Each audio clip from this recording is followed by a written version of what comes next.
అందరికీ నమస్కారం. నేను మీ Raghavender. Welcome to my channel.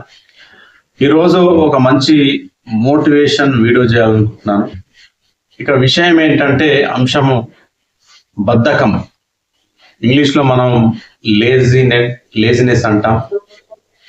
అయితే బద్ధకం వల్ల మన లైఫ్ ఎలా డిస్టర్బ్ అవుతుంది, మనం అనుకున్న లక్ష్యాన్ని ఎలా సాధించలేకపోతాం, అనుకున్న టైంకు ఒక చోటికి ఎలా చేరుకోలేకపోతాం. అది ఇంటర్వ్యూ కావచ్చు, ఆఫీస్ కావచ్చు, పెద్ద పెద్ద డీలింగ్స్ కావచ్చు, ఏవైనా అవి ఉండొచ్చు. మొత్తం మీద ఈ లేజినెస్ వల్ల, బద్ధకం వల్ల చాలా మంది వారి జీవితాల్లో అనుకున్న టైంకు అనుకున్న పనులు, అనుకున్న లక్ష్యాలను అధిగమించలేకపోతారు.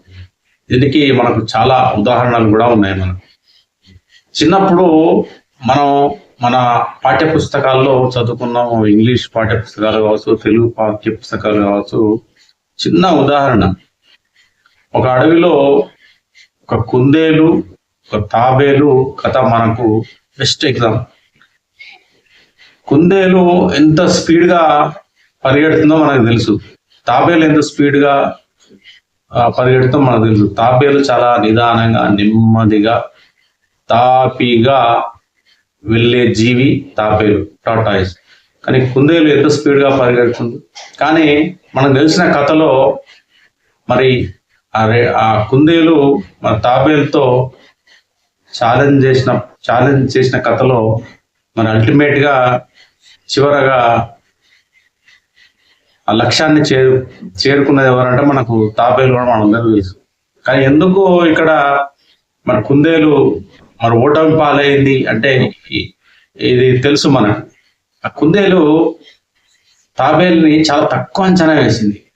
అది ఎక్కువ పరిగెత్తలేదు, స్పీడ్గా వెళ్ళలేదు. నేను చాలా స్పీడ్గా పరిగెత్తగలను, నేను చాలా ఈజీగా గమ్యాన్ని చేరుకోగలను అని చెప్పేసి అది ఒక ఓవర్ కాన్ఫిడెన్స్తో, చాలా అతి తెలివితో వ్యవహరించడం వల్లే ఓటమి పాలైంది. ఇంకోటి బద్ధకం కూడా. బద్ధకం అంటే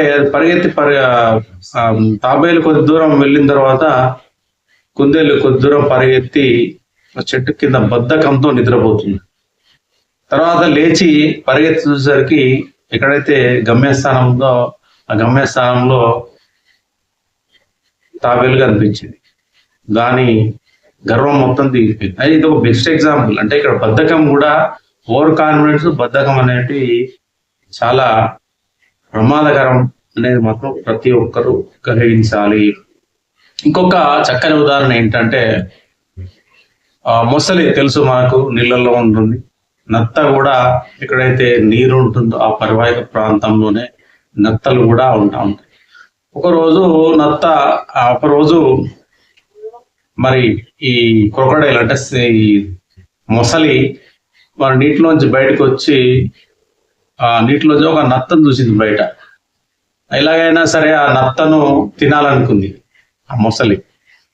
నత్త కొద్ది దూరంలో ఉంది. సింహం అలా నోరు తెరిచి నత్తను తినాలనుకుంది. కానీ సింహానికి ఒక ఆలోచన వచ్చింది, నత్త ఏముంది, స్లోగా నడుస్తుంది, ఎక్కడికి వెళ్తుంది, తిందాంలో ఏముందిలే, నత్త ఎక్కడికి వెళ్తుంది అని చెప్పేసి అది కొంచెం ఓవర్ కాన్ఫిడెన్స్ కావచ్చు, బద్ధకం అని కూడా కావచ్చు. ఇక్కడ అది అలా ఉండిపోయింది. కొద్దిసేపటికే నత్త మొసలికి కనిపించలేదు. అంటే నత్త అక్కడి నుండి వెళ్ళిపోయింది, స్లోగా నడుచుకుంటూ వెళ్ళిపోయింది.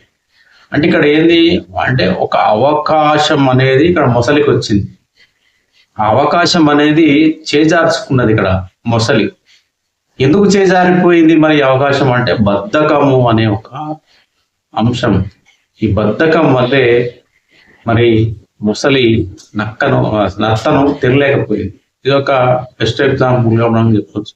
కాబట్టి ఎవరైనా సరే, అవి ఎగ్జామ్స్కు ప్రిపేర్ అయ్యే వాళ్ళు కావచ్చు, ఇంటర్వ్యూకు వెళ్ళే వాళ్ళు కావచ్చు, లైఫ్లో ఏదైనా సాధించాలనుకునేవారు కావచ్చు, లేదైనా ముఖ్యమైన పనుల విషయంలో కావచ్చు, ఏ విషయంలోనైనా సరే మీరు అనుకున్నది సాధించాలంటే, లక్ష్యాలను చేరుకోవాలన్నా, జీవితంలో అనుకున్నది సాధించాలని మొత్తం మీద ఈ బద్ధకం అనేది చాలా ప్రమాదకరం, వెరీ వెరీ డేంజర్.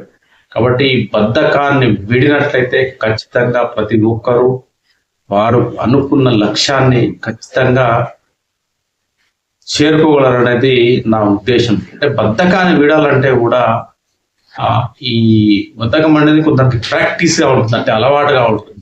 ఈ అలవాటును కూడా మనం అధిగమించాలంటే ఉదయాన్నే నిద్ర లేవడం, వాకింగ్ చేయడం, జాగింగ్ చేయడం, లేదంటే వ్యాయామం చేయడం, మరి యోగా చేయడం, ధ్యానం చేయడం, ఇట్లాంటి వాటి వల్ల ఈ బద్ధకం అంటే శరీరం దృఢంగా తయారవుతుంది, ఫిట్నెస్ వస్తుంది. తద్వారా ఏంటంటే మన బ్రెయిన్ కూడా షార్ప్గా పనిచేసే అవకాశం ఉంటుంది. కొంత బద్ధకాన్ని కూడా నివారించడానికి ఈ అన్ని అంశాలు దోహదపడతాయి అన్నది నా ఉద్దేశం.